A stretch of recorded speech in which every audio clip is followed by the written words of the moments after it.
Thank you, Noelia.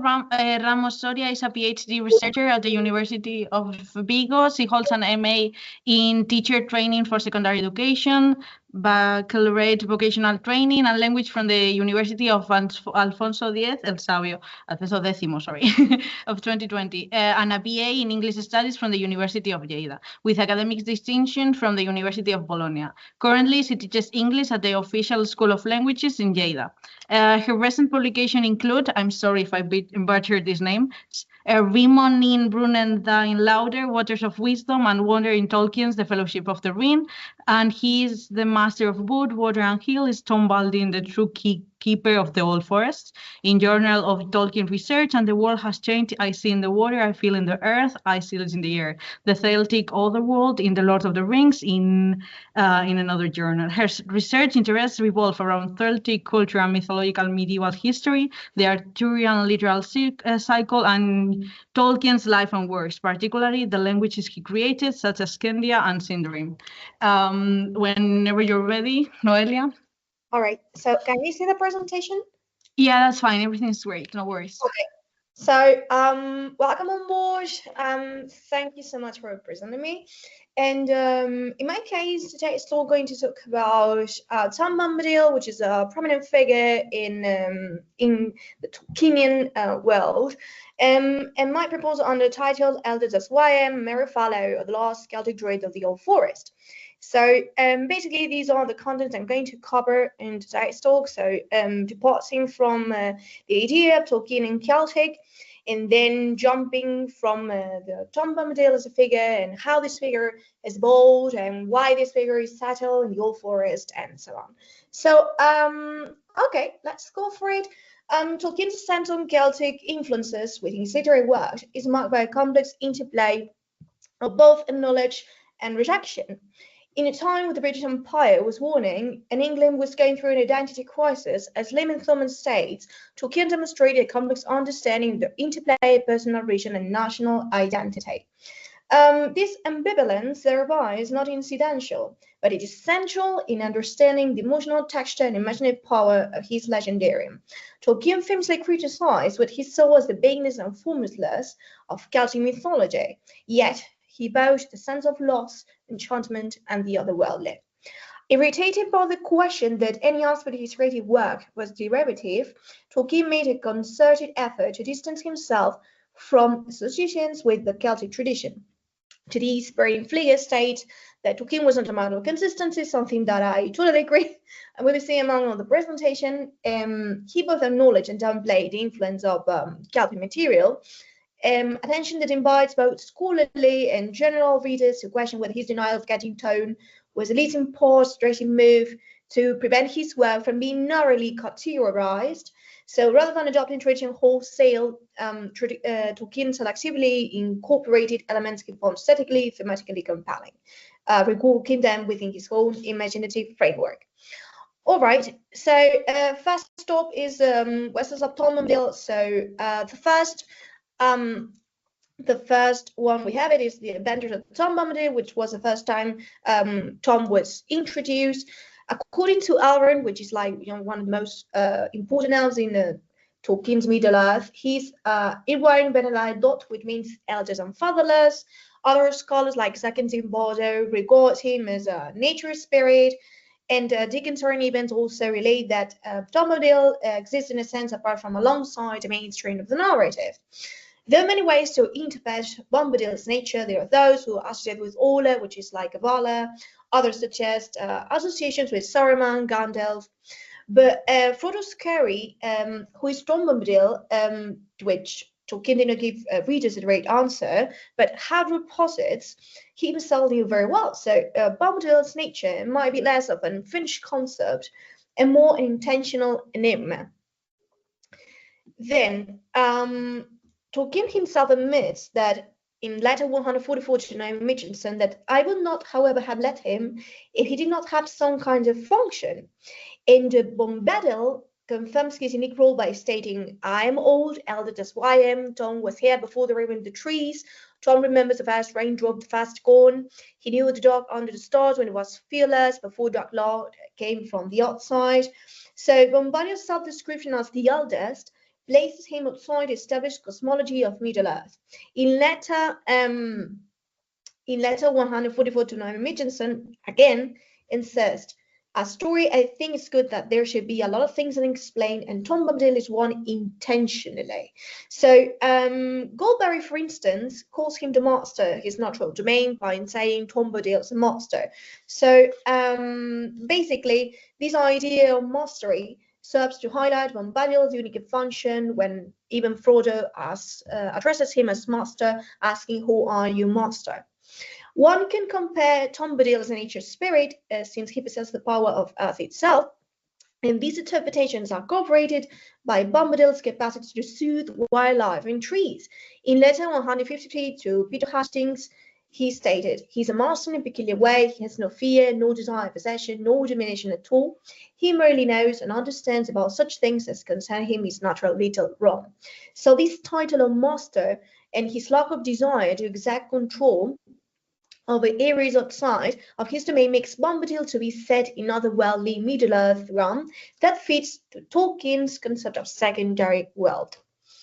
Of course, this is not something coincidental, because why Tom Bombadil is living in the Old Forest? Old Forest is a reminiscent of Sir Gawain the Grey Knight, which was, something that Tolkien also really liked at very young age, translated, adopted. So it's basically a Celtic Christian story that Tolkien published in 1925. But started researching in 1922, and the Green Knight's natural surroundings, as well as Gawain's interactions with the natural supernatural, highly compatible with this idea of fairy. So Gawain, therefore, is reminiscent of the Celtic otherworld. And magic here, it's frequently suggested rather than explicitly stated by saying, "For many marvels they had seen, but too much this nothing, wherefore phantom, they imagined, for they thought it." The Green Knight possesses supernatural qualities, and Bombadil also exhibits supernatural qualities, as evidenced by his capacity to sing trees and communicate with them. Bertilac's forest remain symbolizes a voyage into fairy. The forest is deep, fearsomely wild, high hills at each hand, whole woods beneath the huge oaks by 100 together. And by inviting going with the world, "You are welcome and you wish to dwell here," Bertilac, in his capacity as a protector of the forest, expands Gawain's perspective on life outside Camelot's orderly world. Bombadil extends a shelter to the hobbits in his "You shall come home with me" table is all laden with yellow cream, honeycomb, and white bread and butter. So this character of Bertilac, who holds a reverend position, reflects the role of Bombadil as a mentor embodying a harmonious approach towards nature. And of course, the idea that Tolkien's fantasy revolves the idea of this secondary world, fairy, another name for the secondary world. To Tolkien, the realm fairy is wide and deep, with an ever-present peril, both joy and sorrow, sharp as swords. Tolkien's perilous realm reflects this trait, but the forest is queer. Everything is very much more alive, more aware of what's going on, so to speak, that things are in the Shire. This idea of perilous realm is best illustrated by Hobbit's journey through the Old Forest, where they come across variety of supernatural creatures. Frodo observes that flying from mortal peril into mortal peril, and this is reflecting the spooky changing scenery which progressively changes into a nightly maze. In line with Tolkien's concept of fairy realm, Bombadil's world is mystical, and MacLeod notes that the other world is a continuous realm to our own, one that was always connected to our world. John Carey states that the other world is nearby, perhaps indeed immediately present, but hidden and aligned as well. The Old Forest is a representation of the Celtic otherworld and a complex identity, as Seymour states. An ancient setting and nature in despair, as Chapman also relates, and in the Old Forest, illusion and reality are blurred and perception is clouded by enchantment. This labyrinth effect causes you to move forward and lose sight of your starting point by stating, "Why they seem to shrivel and change from time to time in a queer fashion." The Celtic otherworld's propensity to drop visitors on time frame is reflected in the causing pathways which change like a supernatural labyrinth. The forest throws with occult animism. The mythical sentiment nature of the forest is further suggested by Mary's description of local legends by stating, "I thought our trees were whispering to each other. They do say trees do move, can surround strangers and head them in." So the Celtic otherworld, where the natural order is reversed and nature itself has the ability to drop visitors, is mirrored in this behavior. The old forest appears to rob space and time, giving visitors the impression that they are in a dream, by stating when on the forest route they could not see morning rise and the mists fade. When Frodo experiences a temporal distortion in Bombadil's home, this is noticeable, saying, when the morning, evening, one day or many days had passed, Frodo could not tell. He did not feel hungry, tired, only filled with wonder. So here day and night become meaningless, supernatural rules, everyday worries are put on hold, and leaving only mystery and the magic of nature. Of course, is this something that regards to Celtic culture? Yes, it is. Because we said that Genesis, possible Genesis, relies on Sir Gawain the Green Knight, but there is something more ancient than that, and this is basically the Celtic Welsh of the world, which relies in the Mabinogion, to be more precise, with the myth of Ferrell and Aram. So the Mabinogion is a great resource for comprehending this Celtic of the world, and the term Aram means not world or unworld. The story of Ferrell and Aram, King Aram, is one of the most noteworthy stories. Phil goes in an enigmatic forest and meets a pack of white hounds with red ears. Aram takes the chance to offer a deal to Will rather than punishing him. And the Hobbit's entrance into the old forest echoes his descent into the other world. This is especially visible in chapter 6, where he constantly mentions descending, alongside the Hobbit's way into the forest, echoing the literal symbolic descent into the other world. In a cyclical movement where paths lead and deceive, they are pulled back to the same location as they approach with the window, despite warnings to stay away from the dangerous path. Indeed, Bombadil's song is described bewitching by some. The Hobbit's experience is reflected in Will's confusion, and Bombadil's anticipation of the Hobbit's approach places him in line with the customs of otherworldly characters. Despite it seemingly coincidental, he conveys a greater understanding of the journey by saying, just chance brought me then, if chance you call it. This suggests that he has a miniscent knowledge of what happened in the old forest. Similar to Ron, who has premonition about Gast. Phil's question, what is then old chieftain? Aram replies, by heaven it is by reason fine on ignorance and want of courtesy. And this conversation shows that you are aware of the visitor's personality and goals before the meeting. Aram and Bombadil lead others through the transient areas of their respective worlds. Will possesses to Ron, but I know who you are, like the ones that Frodo sang as repeatedly. Who is he? What is he? Thereby, the Hobbits subsequently referring to Bombadil as a master, parallels the term Lord that Will uses to address Aram. Of course, the trouble with the fairies is that they not always like the fairies, so basically that's one of the most notorious statements by Tolkien, and Bombadil initially seems to fit the idea of this Celtic fairy, akin to the Tuatha De Danann, who were described supernatural beings living in another dimension inside hollow hills. But this character goes beyond that, since he's stated before the elves and cannot be regarded as a true fairy. His function appears to be more in line with what the druid, a person who has strong connection to the other world. And Bombadil exemplifies this protective spirit via stewardship and reverence. He's a student, fear no older backing, no hollow willow, fear neither no noble, don't goes on before you, demonstrates that this role is one of the druid rather than dominion.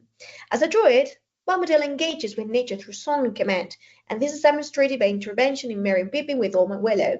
Oh, great Willow man, I will freeze your narrow call if he doesn't behave himself. I will sing his roots off, Orm and Willow. So, Bombadil uses his song to mistily calm the tree's wrath and exert supernatural influence. And this is further supported by you let them out again, Orm and Willow. What are we thinking of? You should not be walking, eat earth, dig deep in water, go to sleep, Bombadil's talking. This druidic connection is reinforcing Bombadil's role as a guide, and this hypothesis can be further strengthened considering that the otherworldly guides show you laws and principles which apply to you alone. Of course, guidance is important to this point, and Bombadil acts as a link between the Hobbit's constrained perspective and the magical environment they have entered. He tells them tales of bees, flowers, invasive trees, strange creatures of the forest, about evil things, and about good things. So Bombadil gives them hints about past over his storytelling by saying they found that they had now wandered in strange regions, we found the memory beyond the walking thought, into times when the well was wider, the seas flowed straight to the western shore. So basically, by guiding mortals beyond the confines of the known world, he embodies the archetype of the Celtic druid, a figure who bridges past and present. Shelter is a notorious aspect in regarding this topic. And Bombadil offers them a brief respite from the burdens they carry, allowing them to set aside the anxieties, including the ominous weight of the One Ring. The arrival at Bombadil's house, as Sheethorn indicates, by generous supper, the first several ample meals, as indicated. The table is laden with yellow cream, honeycomb with bread and butter, which is in chapter 6 from the Fellowship of the Ring. The forest is completely bathed by the great cotton, and they're unable to depart, which creates for though a sense of peace and relaxation, and temporarily relieves him from the burdens of the journey ahead. That's regarding to Frodo's dream state. And of course, final departure is part of this Celtic otherworldly transition. So the hobbits are allowed to rent before continuing their adventure, because Bombadil provides a brief respite from the dangers of Middle-earth by offering them direction, protection, and wisdom at a pivotal moment, by stating, "Take the right road, keep their feet from wandering." As Blomai states, the guide in the other world might give you information and help in both magical workings and ordinary life. In Celtic mythology, the Seether may come to the aid of the protagonists when they are most in need, offering unexpected but vital assistance to ensure their survival of success. And the concept of liminality, which refers to a state being in between or existing on the borders of different worlds and realities. Tom helps the hobbits navigate through danger, much like a druidic figure, providing them with spiritual wisdom in addition to physical safety, preparing them for challenges that lie ahead. After Bombadil rescues them, he leads the hobbits out of the old forest, empowering them to continue their journey. And of course, needless to say, Omen Willow, which plays a dual role as a villain and guardian, and Tolkien presents Omen Willow as a possible guardian of the forest with a rotten heart but green strength. As Jacob states, Omen Willow is more than just an ordinary tree, and Seymour also suggests that of all trees it is a willow, the direct representative and guardian of the forest, regardless of whether his evil is the result of conscious intent or an automatic reaction to intruders. Omen Willow is primordial force that protects his territory. The Celtic word for oak, druid, is where the word druid originates, and despite the willows are no oak trees, Celtic culture saw them as healing and protective trees that could induce a dreamlike state. Willow's power over the forest, where his presence evokes a spooky atmosphere, is consistent by sound of wind rising and spreading outwards to the branches of all the trees round about, and Frodo calls for help but drowned in a willow wind. So Merry establishes the forest sentient and almost hostile nature by warning the hobbits that trees whisper to each other and are aware of what's going on. So this sense of dread is heightened by Omen Willows and Notting Pool, which gives the forest an intentionally hostile appearance. The hobbits are aware of reputation even before they enter the forest, with this great thirsty spirit of the tree. According to Bombadil, drew power out of the earth and spread like vine root dreads in the ground. Thereby, Omen Willows transformed from a simple tree into a force that dominates and personifies the forest, attracting strength and animosity towards outsiders. Oh, sorry.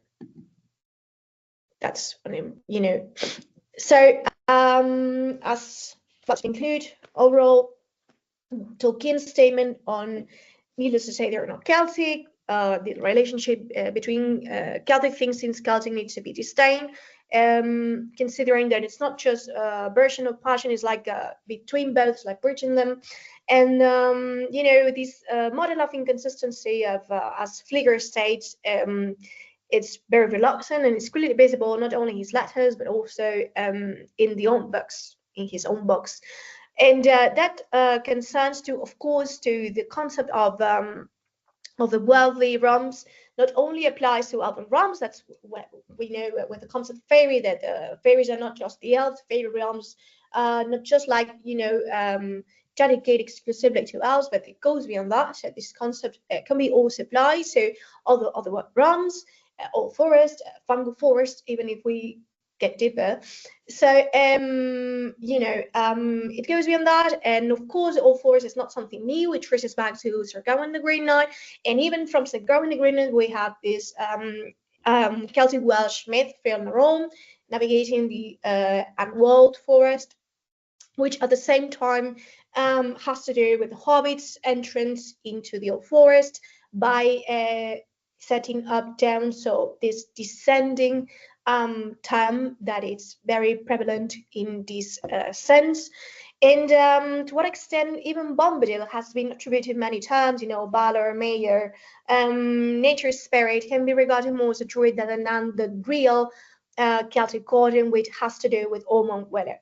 So basically, these the references I used to craft presentation. So any questions you have, feel free to ask. It'd be very delighted, and thank you so much for your attention.